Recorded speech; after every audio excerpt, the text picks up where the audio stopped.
बिस्मिल्लाहिर्रहमानिर्रहीम। अस्सलाम वालेकुम नाज़रीन, आप यूट्यूब चैनल देख रहे हैं। मैं इमरान खान हूँ। नाज़रीन, बलूचिस्तान में एक इंतहाई अफसोसनाक वाक़या पेश आया और ये खौफनाक हक़ाइक़ हैं इसके मैं आपके साथ शेयर करता हूँ। बलूचिस्तान का एक वस्ती ज़िला है सोराब। यहाँ पे एक हौलनाक वाक़या हुआ जिसके नतीजे में बड़े पैमाने पर सिविलियंस जो हैं वो जाँ बहक हो गए हैं। जो इन्फॉर्मेशन मकामी मीडिया से आ रही है या कासिम सूरी साहब ने बताई या दीगर कुछ लोगों ने जो बलूचिस्तान से जिनका ताल्लुक़ है उन्होंने बताई, उस इन्फॉर्मेशन के मुताबिक पाकिस्तान फोर्सेस की जानिब से एक फ़िज़ाई हमला किया गया जिसके नतीजे में जो लोग जाँ बहक हुए उनमें 9 बच्चे, 7 ख़वातीन और 12 मर्द शामिल हैं। और इनमें बच्चे जो हैं वो दूध पीते बच्चे भी हैं, बहुत छोटे बच्चे हैं। अगर आप ये तस्वीर और वीडियोज़ में आपको दिखा पाता तो आपका दिल दहल जाता।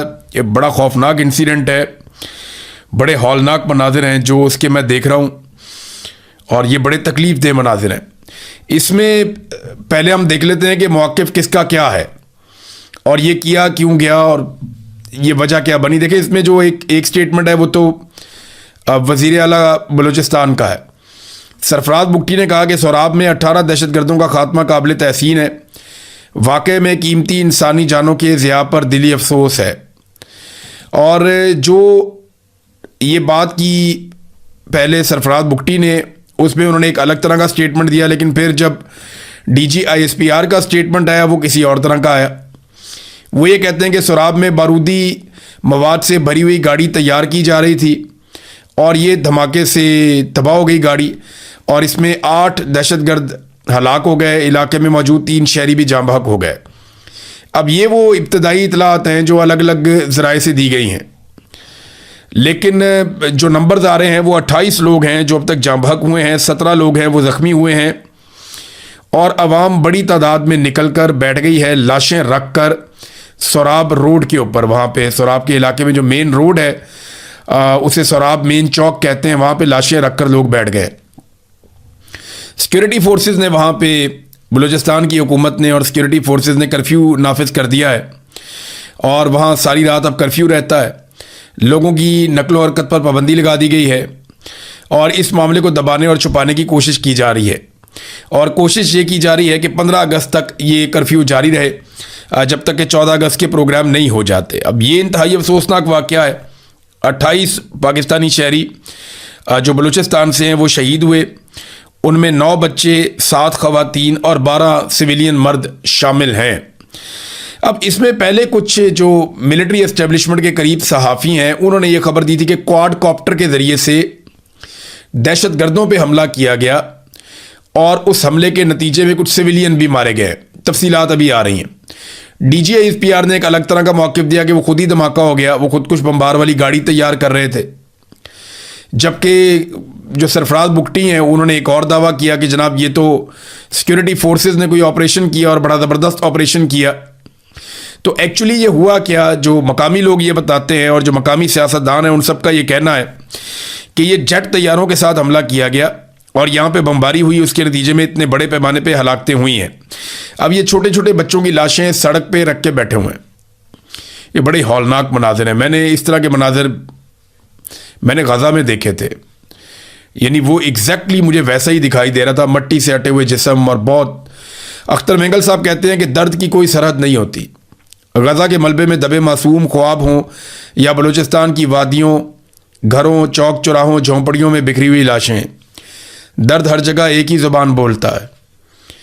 किसी माँ की गोद उजड़ती है, किसी बहन की आंख अपने प्यारे की राह तकती रहती है और किसी के बच्चे के हाथ में खिलौने की बजाय खौफ रह जाता है। ये सिर्फ घरों के उजड़ने का दुख नहीं है, ये इंसानियत के ज़ख्मी होने का नोहा है। काश दुनिया इन आंसुओं की आवाज़ सुन सके। काश हर मजलूम के लिए अमन, इंसाफ और जीने का हक सिर्फ एक ख्वाब ना रहे।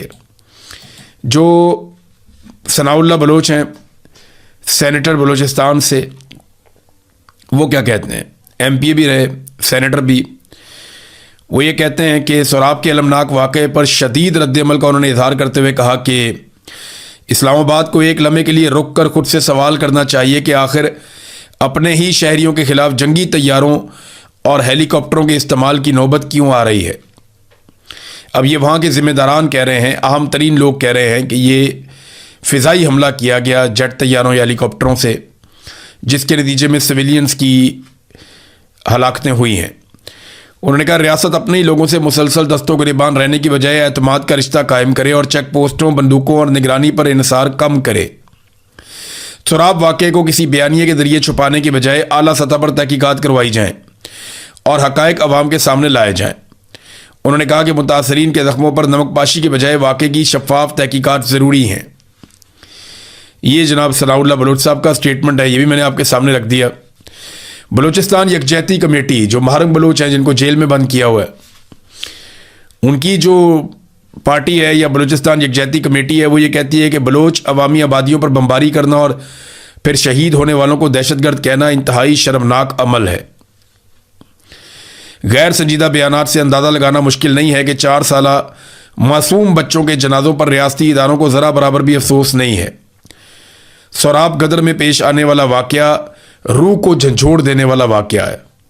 खून आलूद कफन सड़क पर एहतजाज करने पहुंचे तो पूरा रियासती मीडिया बयानियां घड़ने के लिए उन्हें दहशतगर्द करार दे रही है। बच्चे तो दहशतगर्द नहीं हो सकते ना, खवातीन तो दहशतगर्द नहीं हो सकती। एक छोटा बच्चा बहुत मासूम जो सही तरह से चलता भी नहीं है, वो कैसे दहशतगर्द हो सकता है? एक इतना छोटा बच्चा जो कभी स्कूल भी नहीं गया, वो कैसे दहशतगर्द हो सकता है? एक औरत जो अपने घर के अंदर रहती है, चादर और चार दीवारी के अंदर रहती है, अपने घर के काम निपटाती है, बच्चों को पालती है, वो कैसे दहशतगर्द हो सकती है? एक आम आदमी जिसको अपने बच्चों का पेट पालने से फुर्सत नहीं है, वो कैसे दहशतगर्द हो सकता है? पाकिस्तान का मीडिया इसके ऊपर एक लफ्ज़ बोलने को तैयार नहीं है। एक जुमला पाकिस्तान का मीडिया इसके ऊपर नहीं बोल रहा, कोई इसके ऊपर बात नहीं कर रहा। सोशल मीडिया भी ज़्यादा इसके ऊपर बात नहीं कर रहा। मेरी आप सबसे गुजारिश है, जितने भी हमारे डिजिटल मीडिया के दोस्त हैं वो तमाम इस वाक़े को रिपोर्ट करें, सोशल मीडिया पे इसको ज़्यादा से ज़्यादा उठाएं ताकि आइंदा के लिए ऐसे कत्ले आम से पहले 10 दफ़ा सोचा जाए। इंतहाई अफसोसनाक वाक़या है। मिलिट्री एस्टेब्लिशमेंट और हुकूमत ने इस वाक़े को अलग अलग तरह से बयान किया, जिससे इस बात को क्लियर किया जा सकता है कि वो कुछ छुपाने की कोशिश कर रहे हैं और लोग लाशें सड़क पर रख के बैठे हैं तो वहाँ पे कर्फ्यू लगा दिया गया कि वहाँ पे अब कोई जाएगा ही नहीं, हम किसी को वहाँ पे जाने ही नहीं देंगे। नाज़रीन, ये आप देखें ना, इसहाक डार का स्टेटमेंट। एक अफसोसनाक इंसिडेंट हुआ बहरा अहमर में, जिसको रेड सी कहते हैं आप, जहाँ पे हौसी हमला कर देते हैं उन बहरी जहाज़ों के ऊपर जो सऊदी अरब से निकलते हैं। तो इसहाक डार उसके बारे में कहते हैं कि बड़ी तशवीश है मुझे उस हमले पे। मालूमात के मुताबिक 3 पाकिस्तानी शहरी अपनी जानों से हाथ धो बैठे हैं, जबकि एक ज़ख्मी हुआ है। हम गमज़दा ख़ानदानों से दिली ताज़ियत करते हैं। और वो कहते हैं पाकिस्तान गैर जंगजू तजारती जहाज़ पर हौसी हमले की शदीद मजम्मत करता है, बेगुनाह इंसानों की ज़िंदगियों को ख़तरे में डालते हैं। देखें, हौसियों से अब पाकिस्तान ने लड़ाई करनी है, ये हम सब जानते हैं। वो इसलिए कि सऊदी अरब की हौसियों के साथ लड़ाई है और पाकिस्तान का सऊदी अरब के साथ दिफाई मुआहिदा है, और हौसियों को दहशतगर्द कहा जाता है, लिहाजा हौसियों के साथ तो अब लड़ाई करनी है पाकिस्तान को, ये हम सबको आइडिया है। तो वहाँ इसहाक डार साहब को नज़र आ गया, पाकिस्तान के वज़ीर ख़ारजा को, कि वहाँ 3 पाकिस्तानी शहीद हुए, लेकिन ये जो 28 पाकिस्तानी जाँ बहक हुए जिनमें बच्चे और ख़वातीन भी हैं, ये उनको नज़र नहीं आया, क्योंकि यहाँ पे जो हथियार इस्तेमाल किया वो पाकिस्तान की सिक्योरिटी फोर्सेस ने किया, किसी और ने नहीं किया। BNP अख्तर मैंगल साहब की जो पार्टी है उसने 16 तारीख को पूरे बलूचिस्तान में हड़ताल का ऐलान किया इस वाक़े के ख़िलाफ़, जबकि BYC ने, बलूचिस्तान यकजहती कमेटी ने, आज के दिन में एहतजाज का और बलूचिस्तान के अंदर भरपूर एहतजाज का उन्होंने ऐलान किया है। अब नाज़रीन, ये है वो अफसोसनाक ख़बर जो मैंने आपके साथ शेयर कर दी बलूचिस्तान से।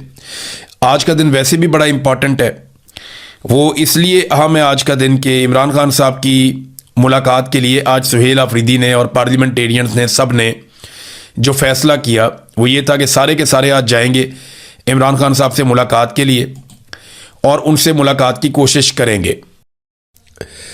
इसमें ना ख्वाजा आसिफ साहब का एक स्टेटमेंट आया, वो बड़ा इंपॉर्टेंट है। वज़ीर दिफा है, वो वहाँ पे मौजूद भी थे। उन्होंने इसको दहशतगर्दी के हवाले से एक मुआहिदा करार दिया है। अभी इसकी शक्लें सामने नहीं आई, लेकिन दहशतगर्दी उन्होंने कहा जैसे कि सऊदी अरब को ख़तरा है हौसियों से, वो दहशतगर्दी करते हैं, पाकिस्तानियों को ख़तरा है अफ़गानियों से, वहाँ से दहशतगर्द TTP वाले आते हैं। इसी तरह कुर्द जो हैं वो दहशतगर्दी करते हैं वहाँ पे तुर्की के अंदर, और तुर्की भी दहशतगर्दी से मुतासरा मुल्क रहा, वहाँ खुद कुछ धमाके भी होते रहे, बहुत दहशतगर्दी हुई है। तो उन्होंने इसको इस ऑर्बिट में देखा। देखें, इस वक्त जो सऊदी अरब के लिए एक बड़ा प्रॉब्लम है वो यमन के अंदर जो हौसी हैं वो एक बड़ा प्रॉब्लम है।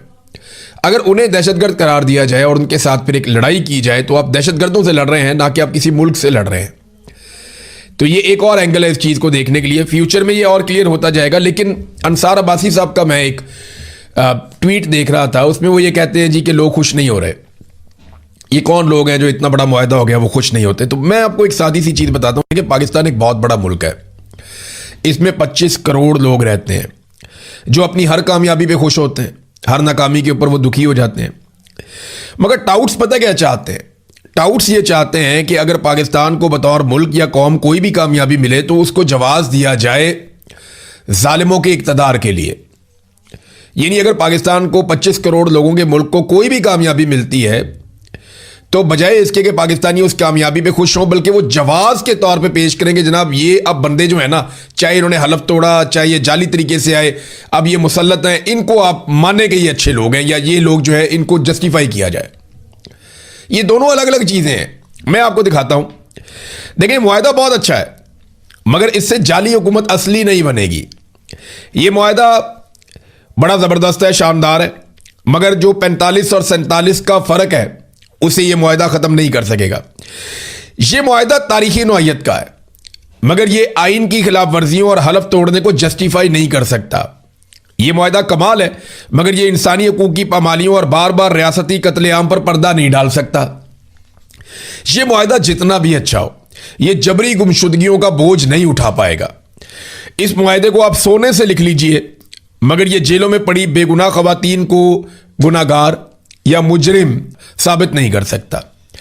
यह मुआहदा फ्रेम करवाकर हर पाकिस्तानी के घर में लगवा दीजिए, मगर यह मुआहदा 9 मई, 26 नवंबर, मुरीद के, रावलाकोट और बहुत सारे होने वाले जो कत्लेआम हैं उन्हें जायज़ करार नहीं दे सकता, उन्हें जायज़ नहीं कर सकता। लोग इस मुआहदे से जितने भी खुश हों, ये उनकी ज़िंदगियों को नहीं बदल सकता। जो तल्ख हकीकतें हमारे सामने मौजूद हैं उन्हें तब्दील नहीं करेगा यह मुआहदा कभी भी। क्या इस शानदार मुआहदे में यह लिखा हुआ है कि आज के बाद कोई भी बंगाली, महाजर, पठान, बलूच, कश्मीरी या पंजाबी और सिंधी गद्दार नहीं कहलाया जाएगा? ये आग तो अब जलती रहेगी ना, ये आग तो लगाई गई है, ये तो बुझने की नहीं है। फिर कौम खुद तो खुश है। एक बात याद रखिएगा, कौम तो खुश है मुआहदे से, ठीक है, अच्छी बात है, पाकिस्तान का इंटरनेशनली एक मुआहदा हुआ और सारे ही इससे खुश हैं।